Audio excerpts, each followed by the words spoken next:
Hello, my name is Shivam and you are watching trade with Shivam. तो इस video में हम निफ्टी का इंट्राडे मूव का एनालिसिस करेंगे। तो इंट्राडे में देखते हैं इंट्राडे में आज क्या हुआ था। तो मार्केट आज ओपन कहाँ हुई थी, देख पा रहे हैं 2 जनवरी 2023 9:15 AM। तो यहाँ पे आज ओपन हुई थी, मतलब जहाँ लास्ट डे बंद हुआ था वहीं ओपनिंग हुई है, ज़्यादा कुछ फ़र्क नहीं है। तो हमने क्या देखा, फिर हमने यहाँ पे कोई नेगेटिव पोजीशन नहीं ली, क्योंकि हमने देखा ये बीच में मूव है। बीच में मूव को हम कभी ट्रेड नहीं करते, चलती ट्रेन में कभी सवाल नहीं होना चाहिए। तो हमने क्या बोला, इसको पूरा ऊपर पूरा कंप्लीट हो जाने, तो इस मूव को फिर रिट्रेसमेंट आएगी, हम रिट्रेसमेंट पे ट्रेड लेते हैं अपना। हमने इसको ऊपर पूरा कंप्लीट होने दिया। तो आप देखेंगे ये नेचर भी क्या है, यदि आप इम्पल्स होती तो सीधे एक ही कैंडल ऊपर की तरफ लेंगे, इम्पल्स में एक ही कैंडल नहीं ले जाती। यदि छोटे छोटे कैंडल बोलते हैं यहाँ पे ऊपर की तरफ मूव आता, 1 मान के चलते, फिर 2 में हम नीचे ट्रेड लेने का सोच सकते हैं। लेकिन आपको यहाँ रिट्रेसमेंट भी नजर आएगी ना, रिट्रेसमेंट जो आपकी यहाँ हुई वो 61.8% से ज़्यादा ही है। तो हमने इसको यहाँ ट्रेड नहीं लिया, हमने बोला इसको पूरी कंप्लीट हो जाने दो। तो पूरी कंप्लीट होने के बाद क्या है, रिट्रेसमेंट आ रही थी नीचे की तरफ। तो ये क्या करेक्शन है, रिट्रेसमेंट में क्या करेक्शन होती है, तो करेक्शन आ रही है। तो ये मूव किसको करेक्ट करेगी, ये जो मूव है ये किसको करेक्ट कर रही है, इस वाले मूव को करेक्ट कर रही है। तो करेक्शन का हमारा कॉन्सेप्ट क्या होता है, या तो जो करेक्शन आ रही है ये वेव बी में आ रही है, ठीक है, या तो ये वेव ए है या ऊपर की तरफ वेव 1 है। हमें 1 नज़र नहीं आ रहा, क्योंकि इतना हमें कुछ मूव समझ में नहीं आ रहा, ठीक है ना। यदि इम्पल्स मूव होता तो सीधे 1 2 3 4 5 आपको दिख जाते। यहाँ पे क्या बहुत वेव 3 का भी टारगेट हमें पूरा बनता हुआ नहीं दिखाई दे रहा था, तो हमने इसको या तो वेव ए है या वेव 1 है, हमने उतना ध्यान नहीं दिया। हमने क्या मार्केट स्ट्रक्चर और फिबोनाची को देखा, फिबोनाची हम ज़्यादा देखते हैं। तो क्योंकि रूल्स ऑफ नेचर से लिए गए हैं ये सब चीज़ें, नेचर के रूल्स फॉलो होते हैं तो इसके रूल्स भी फॉलो होते हैं। बस इसमें क्या है, हमने देखा इसका करेक्शन आ रहा है, जो करेक्शन इसको करेक्ट कर रही है। करेक्शन में भी हम ट्रेड नहीं लेते, अब नॉर्मल ट्रेड्स हम नहीं करते। करेक्शन क्या, क्योंकि कॉम्प्लेक्स हो सकती है।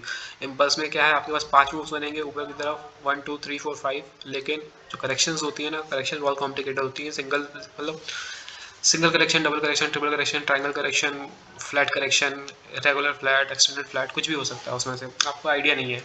ट्रायंगल्स भी बहुत तरह के बनते हैं, तो हम उसमें इतना करेक्शंस में नहीं जाते। अब यहाँ करेक्शन भी देखें, तो करेक्शन क्या आप एक्सपेक्ट करते हैं, normal A B C expect करते हैं। ए बी सी आपका सी तो यही कंप्लीट हो गया, ए यहाँ सॉरी ए बी सी, आपका ए बी सी तो यही कंप्लीट हो गया। लेकिन आपको क्या है, आप यहाँ पे ट्रेड नहीं लेते। क्यों नहीं लेते, यदि आपको वेव्स का कॉन्सेप्ट पता होता या फिर रिट्रेसमेंट का कॉन्सेप्ट पता होता तो आप यहाँ ट्रेड नहीं लेते। क्यों नहीं लेते, क्योंकि आपको पता है ए बी सी तो हो गया, लेकिन क्या है आपका यहाँ ये वेव इंटरनल्स भी नहीं दिख रहा है ना, ये कोई एक्सटेंडेड वेव की इंटरनल रिट्रेसमेंट करने के लिए आ रही है। ये तो सीधे ही आपको ऊपर की तरफ सीधा मूव दिख रहा है, सीधे मूव को रिट्रेसमेंट लग रही है। लेकिन यहाँ कोई रिट्रेसमेंट बनता है क्या, मे बी 38% बनता होगा, 38% से ही ऊपर गया होगा ये। लेकिन आपको क्या पता है वेव बी या फिर वेव 2 का रिट्रेसमेंट लेवल क्या होता है, 50 से 61.8% आइडियली। यदि मतलब ये रूल नहीं है, गाइडलाइन है। गाइडलाइन क्या है आपकी, 50 से 61.8% आना चाहिए। तो यहाँ पे देखेंगे आप, रिट्रेसमेंट लगा के दिखा देता हूँ मैं आपको।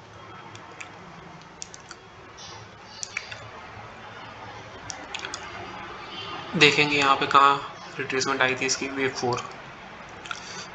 मैंने वैसे लगा के रखा है, लेकिन मैंने आपको बता दिया था, पहले ही बोल दिया मैंने आपको कि ये पक्का 38% से घुमा होगा। ऐसा मैंने क्यों बोला, क्योंकि 38 जो फिबोनाची रिट्रेसमेंट जोन होते हैं ना, ये लेवल्स होते हैं ना, ये सपोर्ट की तरह एक्ट करते हैं। लेकिन हम यहाँ बाइंग क्यों नहीं किया, यहाँ से आपने देखा घूम गया मार्केट, हमने इसलिए बाइंग नहीं किया। हमें क्या पता था ये ऊपर की तरफ कितना जाएगा या फिर यहीं से नीचे टूट जाएगा, इसलिए हमने यहाँ पे बाइंग नहीं किया। हमें बस पता था वेव 2 रिट्रेस करती है 50 से 61.8%, हमने उस लेवल का वेट किया, इसलिए हमने यहाँ पे बाइंग भी नहीं की, क्योंकि हमें पता था यहाँ से पक्का कुछ ना कुछ होगा। तो ज़रूर एक बार रिट्रेसमेंट तो आनी चाहिए। तो हमें ये हमें पता है, इसलिए हमने आइडिया भी लगा लिया कि ये डबल करेक्शन हो सकती है। डबल करेक्शन में क्या है, 2 ए बी सी होते हैं, ए बी सी एक बार नीचे की तरफ हो गया इंटरविनिंग वेव 1 एक्स, और एक और बार ए बी सी नीचे की तरफ हो गया। कि हमने ऐसा क्यों भी बोला, क्योंकि हमें पता है वेव 2 या फिर वेव बी का टारगेट क्या होता है, 50 से 61.8% लेवल। इसलिए हमने इसको यहाँ ट्रेड नहीं लिया। हमने बोला ठीक है, ऊपर की तरफ जा रही है तो जाए, रिट्रेसमेंट आएगी तो हम ट्रेड लेंगे, नहीं तो जाने देंगे इसको ऊपर की तरफ। कभी ना कभी तो रिट्रेस करेगी, सीधे ऊपर चली ही नहीं आएगी, इसलिए भी हमने इसको यूज़ नहीं किया। हम श्योर थे ये पक्का, जहाँ हमने यहाँ से मूव जब देखा यहाँ पे, तो हमने पता चल गया ये 38% लेवल पे सपोर्ट लिया हुआ है इसने। ऊपर की तरफ एक्स वेव कर रही फिर नीचे वापस आएगी, इसलिए हमने ट्रेड नहीं लिया। और हमारा क्या, हम क्या कहते हैं, फिर हमने वेव इस वेव को रिट्रेसमेंट का कंप्लीट होने का वेट किया। तो हमने क्या बोला, ये डबल कनेक्शन है, क्योंकि एक ABC आपको यहाँ पे भी दिख गई, ABC नीचे, ये आपकी हो गई एक ABC, और एक इंटरविनिंग में बनी नीचे एक और ABC, और ये ABC देखेंगे तो आप ये भी कॉम्प्लेक्स है, AB, यहाँ पे C बहुत बड़ी बन गई, ठीक है। और ये A भी है, जो आपको A का मूवमेंट भी समझ में नहीं आ रहा, ये में भी लीडिंग डायगोनल ट्रायंगल बन रहा है यहाँ पे A में भी, और भी इतनी सी रिट्रेस की, ज़्यादा रिट्रेस भी नहीं की, C बहुत ज़्यादा फिर प्रोजेक्ट हो गई, तो एक्सटेंडेड C हो गई, इसलिए हम इसमें ज़्यादा करेक्शन में नहीं फंसते। करेक्शन क्या है, कॉम्प्लेक्स हो सकती है।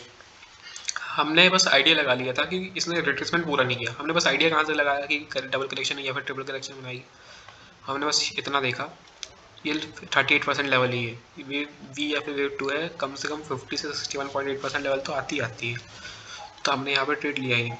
हमने फिर रिट्रेसमेंट टूल डाला यहाँ पे। अब देखेंगे मैंने जो टेम्पलेट भी सेव करके रखा है ना, वेव वी या दोनों का एक ही टेम्पलेट है, कि दोनों का नेचर एक होता है। यहाँ पे देखा V and 2 दोनों का नेचर एक होता है, इसलिए हमने टेम्पलेट भी एक सेट करके रखा है। हमने क्या बोला, वेव वी या फिर वेव 2 है, golden pocket area, golden pocket area क्या होता है, 50 से 61.8% कह रही है, हमने एकदम 61.8%। मैं ज़्यादातर कोशिश करता हूँ बाइंग करने की, या तो ABC मेरे को क्लियर दिख जाए तो मैं C का position wave equal to wave C description के कॉन्सेप्ट से लगा लेता हूँ। यदि समझ में नहीं आया कुछ चीज़ तो मैं वेट करता हूँ 61.8% लेवल का।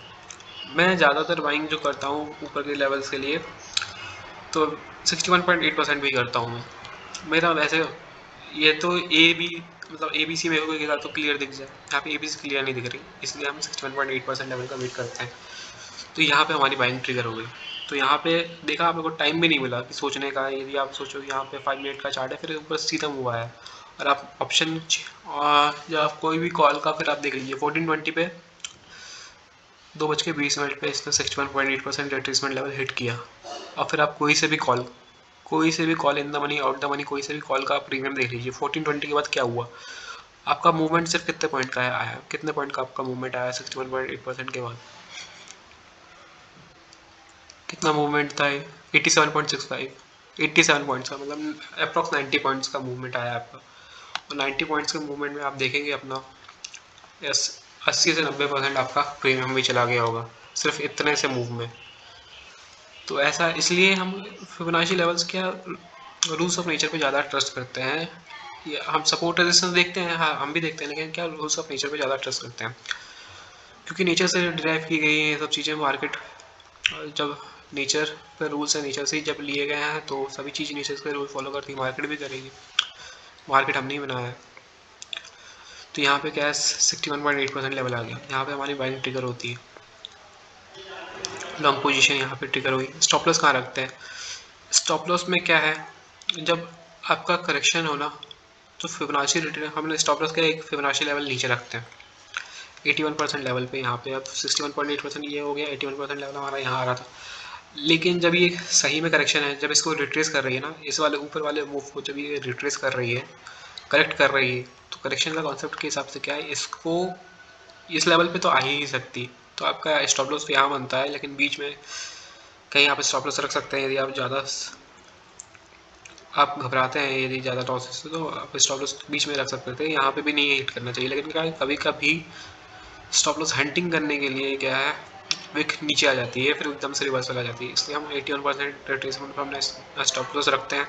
और ऊपर की तरफ हमारा टारगेट क्या बनते हैं, आपने एंट्री तो ले ली, टारगेट क्या, या तो हमने क्या बोला, या तो वेव ए है या वेव 1 है, या ये वाला जो मूव है वेव बी है या फिर वेव 2 है। तो ऊपर की तरफ हमारा टारगेट क्या बनता है, ये तो हम टारगेट क्या लेके चलते हैं जिसमें हमारा कम से कम अपना मूवमेंट क्या कैप्चर हो जाए। तो वेव सी हम एकदम एज्यूम नहीं करके चलेंगे कि हम नहीं, हमने ठान लिया कि 161.8% जाएगा तब हम बुक करेंगे, हम ऐसा नहीं करके चलते हैं। आप ऑप्शन बायर्स हैं, आपके पास टाइम कम है, तो आप क्या है इसको वेव सी मान के चलेंगे। तो वेव सी का मिनिमम टारगेट क्या होता है, डिस्क्रिप्शन के कॉन्सेप्ट से ए वेव और सी वेव क्या इक्वल हो जाती है। मतलब कहने का मतलब क्या है, जो आपका ये मूव है ना, आपको जो कुछ ज़्यादा फिबोनाची रिट्रेसमेंट भी जब यूज़ करना नहीं आ रहा ना, आप मूव को कैलकुलेट कर लें, मेजर कर लें मूव को बस। ये आपका मूव दिख रहा है, ये प्राइस रेंज मैंने यहाँ सेलेक्ट किया है टूल, यहाँ पे लॉन्ग और जो शॉर्ट आप यहाँ पर रिस्क रिवॉर्ड कैलकुलेट करने के लिए यूज़ करते हैं, वहीं पे एक टूल है, और यहाँ पे मेजरिंग टूल है वो, और यहाँ पे आप वेव ए, ठीक है, वेव ए को मेजर कर लेंगे आप, यहाँ पे आपने वेव ए को मेजर कर लिया। कुछ नहीं करेंगे, बस वेव ए और वेव सी को इक्वल हो जाते हैं। बस ये आपका डिसीजन कॉन्सेप्ट है। आप ऊपर भी 190 पॉइंट्स लगा दें, ऊपर भी आप वही लेवल देखेंगे। 119 पॉइंट जब आपका कंप्लीट हो जाए, वही सेम लेवल आपका, ठीक है ना। यही आपका टारगेट बनता है ऊपर की तरफ। लेकिन हमें क्या है, फिबोनाची कॉन्सेप्ट हमें पता है, हमें टूल यूज़ करना आते हैं, तो हम टूल भी यूज़ कर लेते हैं। वैसे आपका ऐसे ही आप लगा सकते हैं लेमन टर्म में वेव ए और वेव सी इक्वल होती हैं। ये आपको मैंने आइडिया दे दिया ऐसे ही आपको देखने के लिए। लेकिन क्या है, आप टूल्स को ज़्यादा यूज़ कर लेंगे तो आपको सही पड़ेगा। टूल्स में क्या एक्यूरेसी मिल जाएगी, आपको लेवल मिल जाएंगे एकदम एग्जैक्ट। हम क्या वेव सी का प्रोजेक्शन यूज़ करते हैं। वेव सी का प्रोजेक्शन का आपको क्राइटेरिया पता है, वेव सी के कहाँ इक्वल हो रही है, यहाँ पे इक्वल हो रही है। आप जो हमने जो मेजरमेंट की थी वो भी यहीं पे आएगी, आप चेक कर लेंगे करना चाहें तो हमारा टारगेट यहाँ बनता था, लेकिन हमने बुक कर लिया पहले ही। आप देखेंगे जो यहाँ पे हमने 1420 पे जो कैंडल बनी था ना, 61.8% गोल्डन पॉकेट जब हिट किया था इसने, आप देखेंगे इतने ही पॉइंट में सिर्फ इसने 90% का प्रीमियम दे दिया था, 90% बाउंस दे दिया था। हमने क्या लेकिन पहले ही बुक कर लिया, क्यों? क्योंकि हमें टाइम का पता नहीं है। हम BTST लेके नहीं जाते, बाय टुडे सेल टुमारो नहीं लेके जाते। क्यों? हम आगे का मूव प्रेडिक्ट नहीं कर सकते हैं। आगे का मूव प्रेडिक्ट तो कर सकते हैं, लेकिन क्या यदि प्रेडिक्शन फेल हो गई, यदि गैप डाउन आ गया, यहाँ से पूरा प्रॉफिट भी जाएगा और हमारा इनिशियल कैपिटल भी जाएगा। इसलिए हम क्या है, इसको बुक कर लिया हमने। इसको 70% हमने बुक किया था। वैसे दिया तो इसने 90% था, लेकिन यहाँ जो रिट्रेसमेंट आई है ना, 90% से सीधा हमारा प्रॉफिट 50% रह गया था। फिर वापस जो ऊपर की तरफ मूव आया, फिर उसमें हमने रिकवर किया था 70%। हमने क्लोजिंग नहीं की थी, हमको लगा कि आज के आज ही लेवल हिट हो जाएगा, लेकिन हुआ नहीं, तो इसलिए हमने इसको बुक कर लिया। और हम इसको कंफर्म कैसे कर सकते थे? वैसे बोला क्या जाता है, हाँ एक चीज़ मैं बताना चाह रहा था आपको, जो इंडिया विक्स के बारे में बताना चाह रहा था आपको। जब आप ऑप्शन में काम करते हैं ना, तो आपको विक्स के बारे में पता होना बहुत ज़रूरी है। इंडिया विक्स क्या है? इंडिया का वॉलेटिलिटी इंडेक्स है। ये आपको क्या मार्केट के अंदर वॉलेटिलिटी बताता है। और रिलेशन समझा देता हूँ आपको। कुछ नहीं है, रिलेशन इसका निफ्टी के साथ होता है। यदि आपकी इंडिया विक्स नीचे जा रही है, निफ्टी ऊपर जाएगी। सिमिलरली इंडिया विक्स ऊपर जा रही है, वैसे वैसा निफ्टी नीचे आएगी। तो कहने का मतलब क्या है, आइडियल रेंज क्या होती है इंडिया विक्स की? इंडिया विक्स की जो आइडियल रेंज होती है ना, 15 से 22 होती है। कितनी होती है अपनी? 15 से 22।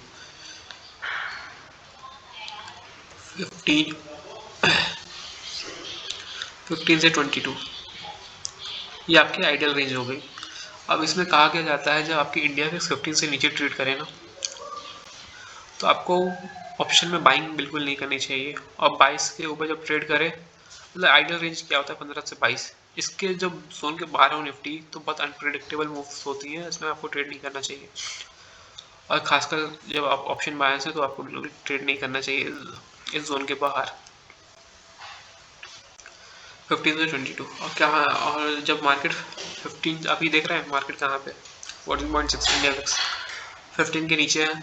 और जब ये लेवल जब क्रॉस हो जाते हैं, यदि 15 टूट जाता है नीचे की तरफ, ये और 22 ऊपर की तरफ जब टूट जाता है, तो मार्केट क्या बहुत इंडिया विक्स क्या एडजस्ट करने की कोशिश करती है वापस अपने रेंज में, 15 से वाले रेंज में वापस जाने की कोशिश करती है। बहुत जल्दी होता है, वैसे अभी नहीं हो पा रहा है। वॉलेटिलिटी आप देख पा रहे हैं बहुत कम हो रही है यहाँ पे, 15 मेंटेन ही नहीं हो पा रहा। थोड़ी देर के लिए मॉर्निंग में आया था, फिर वापस पूरा दिन 15 के नीचे ही ट्रेड करता रहा। तो यहाँ पे ऑप्शन बाइंग वैसे बिल्कुल नहीं बनती है, बिल्कुल भी ऑप्शन बाइंग यहाँ नहीं बनती। लेकिन अपने रिस्क की एपेटाइट आपको पता है, वेव एनालिसिस ये सब, तो आप रिस्क ले सकते हैं, कैलकुलेटेड रिस्क ले सकते हैं।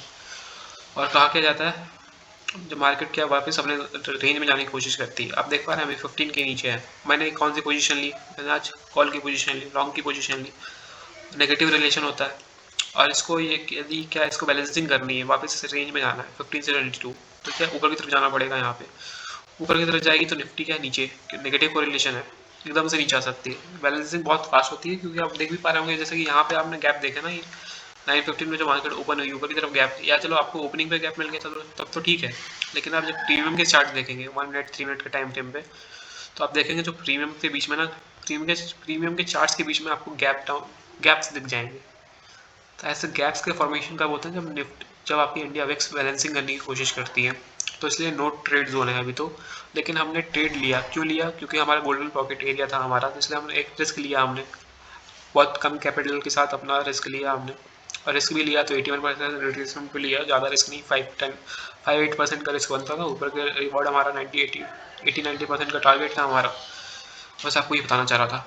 ये अभी तो नो ट्रेड जोन में है। इंडिया विक्स का भी आप ध्यान रखा करें, यदि आप ऑप्शंस ट्रेड करते हैं निफ्टी के अंदर तो वापस निफ्टी के चार्ट पे चलते हैं, बस आपको आइडिया देने के लिए बताया मैंने। और आप एक और एनालिसिस कैसे कर सकते थे, यदि आपने तो चलो ये टारगेट देख लिया, एक फिबोनाची टाइम जोन करके एक टूल होता है, ये क्या आपको जैसे ये आपने फिबोनाची रिट्रेसमेंट लगाया ना, ये आपको लेवल्स दे देता है। किसके लेवल्स देता है? प्राइस के लेवल्स दे देता है। वैसे टाइम के लेवल्स निकालने के लिए हम क्या करेंगे, एक और टूल यूज होता है फिबोनाची टाइम जोन देखेंगे आप यहाँ पे। तो हम क्या इसको यूज़ करने के लिए क्या करते हैं, इस टूल को यूज़ करते हैं तो हमें पता चल जाता है कि हम जो प्रिडिक्शन कर रहे हैं, हम जो इस करेक्शन को देख रहे हैं, यहाँ से रिवर्सल बनती है कि नहीं बनती। और उसको चेक करने के लिए क्या हम टाइम जोन अप्लाई करते हैं। कुछ नहीं करना आपको, लो और हाई जिस टाइम पे फॉर्म हुआ है ना, उस दोनों पॉइंट्स को लेके 0 आपको यहाँ मार्क करना है, 1 यहाँ मार्क करना है। लो पे आप 0 आप अपना लो पे मार्क करेंगे, 1 आपका हाई पे मार्क करेंगे। आपको यहाँ पे वैसे दिख नहीं रहा होगा, ये आपको छोटे छोटे, पता नहीं आपको दिख रहा होगा कि नहीं, ये 0 यहाँ पे है, 1 लेवल यहाँ पे है, 2 यहाँ पे, 3 यहाँ पे, 5 यहाँ पे। तो क्या डिफरेंट फिबोनाची टाइम जोन्स हैं आपके। और ये टाइम जोन्स क्या करते हैं, आपको रिवर्सल के लेवल्स बताते हैं, कहाँ से ट्रेंड में कुछ होने वाला है। जैसे आप देखेंगे यहाँ पे टाइम जोन क्रॉस किया इसने, टाइम जोन क्रॉस करने से पहले क्या ऊपर की तरफ था मूव, नीचे की तरफ चला गया, टाइम जोन चेंज हो गया आपका। यहाँ पे आपका मूव क्या है, ऊपर की तरफ था, ठीक है, ये ऊपर की तरफ मूव था आपका। यहाँ पे टाइम जोन हिट हुआ, टाइम जोन हिट होने के बाद नीचे की तरफ चला गया, और आपका फिर यहाँ पे टाइम जोन आप देख पा रहे हैं, मतलब आपके पास टाइम जोन था, आपके पास गुंजाइश थी ऊपर की तरफ। जब यहाँ से मूवमेंट चल रहा है, यदि इसके ऊपर की तरफ जाना है, तो यहाँ पे टाइम मेरा कब खत्म हो रहा है, अगले दिन 9:45 पे, तो मेरे पास टाइम है। तो हमने टाइम एनालिसिस किया, इसके पास टाइम है ऊपर जाने के लिए, तो इसलिए हमने ट्रेड लिया, ठीक है ना। बस इतने बताना चाह रहा, मतलब ये क्या 9 यहाँ पे आप 3 का लेवल है, 5th टाइम जोन का लेवल है 9:45 AM। तो 9:45 AM तक का टाइम है। हमने ऐसा एनालिसिस क्यों किया, यदि मान लीजिए कोई 3 यहाँ वही कंप्लीट हो जाती है, हम फिर उल्टा ट्रेड ले लेते, 3 मान लीजिए यहाँ पे कंप्लीट हो जाती, और फिर हम यहाँ से ट्रेड लेते, 3 कंप्लीट होने के बाद रिवर्सल तो आपका यहाँ से भी बन सकता था। यदि 3 आपकी यहाँ पे कंप्लीट हो जाती, तो आप यहीं उसे ट्रेड ले लेते। फिर हमने क्या सब कुछ मिला के देखा, हमने फिबोनाची रिट्रेसमेंट भी डाल के देखा, फिबोनाची टाइम जोन भी डाल के देखा। फिबोनाची रिट्रेसमेंट टूल क्या है, आपको प्राइस के बारे में बता देता है। फिबोनाची टाइम जोन क्या आपको प्राइस के बारे में, टाइम के बारे में बता देता है, टाइम क्या एनालिसिस के बारे में। आपका जब एक जोन पार होता है, एक साइकिल बोल सकते हैं आप, आपकी एक साइकिल टाइम जोन की यहाँ कंप्लीट हो गई, एक साइकिल कंप्लीट हुई तो आपकी रिवर्सल आई, ठीक है। यहाँ पे फिर आपकी दूसरी साइकिल कंप्लीट हुई, उसके बाद दूसरी साइकिल ऊपर की तरफ मूवमेंट जा रहा था, नीचे की तरफ आ गया, यहाँ पे ऊपर की तरफ जा रहा है। तो आप मे भी एक्सपेक्ट कर सकते हो, जब 9:45 का जो टाइम जोन हो ना, यहाँ से जब कुछ, यदि मान लीजिए सीधा मूव चला गया इसके पास, तो चलो ठीक है, सीधे सीधे ऊपर की तरफ चला गया, फिर यहाँ पे जो कैंडल इसके बाद की बनेगी वो नीचे की तरफ, आपका ट्रेंड रिवर्सल हो जाएगा। ये जोन जब चेंज होगा, जैसे कि आपका यहाँ पे रिवर्सल हुआ ना, जोन जब चेंज हुआ प्राइस रिवर्स हुआ, यहाँ पे जोन चेंज हुआ प्राइस रिवर्स हुआ, यहाँ पे जोन चेंज होगा प्राइस रिवर्स होगा।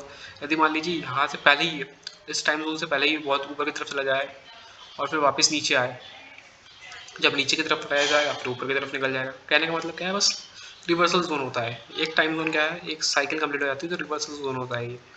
या फिर मान लीजिए बहुत ऊपर चला जाए, फिर नीचे आए, नीचे की तरफ ये टाइम जोन को तोड़े, नीचे की तरफ फिर वापस ऊपर की तरफ निकल सकता है, या तो ऊपर पूरा ही निकल जाए, फिर टाइम जोन क्रॉस करे तो नीचे की तरफ डाउन ट्रेंड लग जाएगा फिर। तो क्या है, फिबोनाची टाइम जोन क्या है, आपको आने वाले मूव्स के बारे में बताता है, कब तक किस टाइम पीरियड तक अपना ये मूव कंटिन्यू रह सकता है। इसलिए हमने देखा टाइम हमारे पास है, टाइम 9:45 AM तक है, लेकिन हमने उतना वेट ही नहीं किया। हमने देखा कि हमारा मार्केट बंद होने से पहले हमने अपनी पोजीशन बुक कर ली, क्योंकि हम आगे के लिए रिस्क नहीं ले सकते थे अपने प्राइस को लेके, इसलिए हमने अपने प्रीमियम को बुक कर लिया। बस ये बताना चाह रहा था आपको 5th टाइम जोन के बारे में। आपको 5th टाइम जोन को पता चल गया, फिबोनाची रिट्रेसमेंट टूल को पता चल गया, फिबोनाची एक्सटेंशन टूल को पता चल गया, डिस्क्रिप्शन का कॉन्सेप्ट पता चल गया। बस यही था, ये डिस्क्रिप्शन A B C में हम ऊपर की तरफ आ रहे थे, ये हमारा टारगेट बनता था। बस इतना ही था। Thanks for watching this video. I hope समझ में आया हो। नई चीज़ समझाने की कोशिश की थी आज मैंने आपको।